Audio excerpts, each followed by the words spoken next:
কি করেছে তোমাকে? ফেলে ফেলে দিয়েছে ধাক্কে বুকে। তোমার রক্ত আর অগ্নিকাণ্ড করে কে মেরেছে? মেইলি। আসল নামটা কি? তরুণ ঘোষ। কি অবস্থা করেছে গো তোমার আমাদের অ্যাম্বুলেন্সে? হ্যাঁ,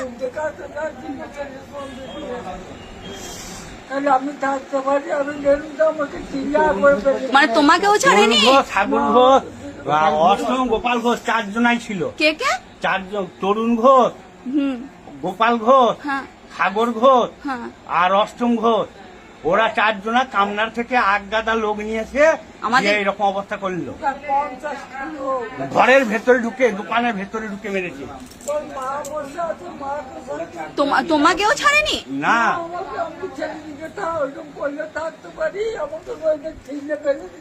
মানে অন্ধকার কটা বাচ্চা?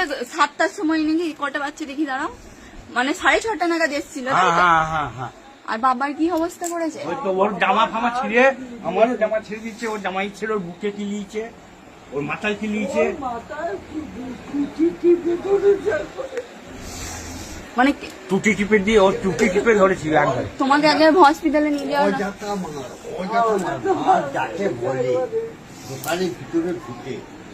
এই দোকানের ভেতরে ঢুকে? তোর বাবার ওই দোকানে ঢুকে, আমার এই দোকানে ঢুকে, আমার ছেলে কাকু খুব দেখাচ্ছে, একেবারে মারতো মারি। হ্যাঁ, মানে ওরা বলছে তোর চুটি চুটি কেন, তোকে তোর বেটাকে খান খান করতো।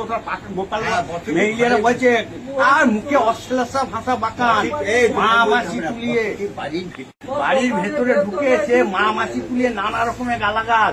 গোপাল, তরুণ ঘোষ আর সাগর ঘোষ, সে চুটি চুটে তোর পাকা রাস্তা এখানে হয়।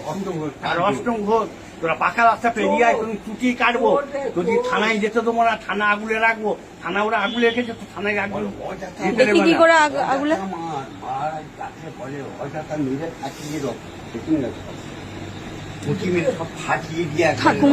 ঠাকুমাকে ঢিলে ফেলে দিয়ে বয়স্ক মানুষটাকে পর্যন্ত ছাড়েনি? হ্যাঁ, মেরে মেরে গা থেকে তাড়াবো, তুমি মানে এক ঘর আগুড়ি বলে? হ্যাঁ, এক ঘর আগুড়ি বলে। এরকম তোমার কি অবস্থা? এরকম হয়ে পড়ে রয়েছে? তোমাকেও মেরেছে নাকি? আমাকে বেশি তো আমাকেই মারতো, বেদ হাক্কামা। এই তো সামনা প্যান্ট সব ছিঁড়িতে বেদ হাক্কামা, বেদ হাক্কামা। এই বয়সে কি আমি অত মার খেতে পারি? মানে ঘরের বাড়ির ভেতরে ঢুকে? হ্যাঁ, বাড়ির ভেতরে ঢুকে। হ্যাঁ, এই তো পড়ে রয়েছে।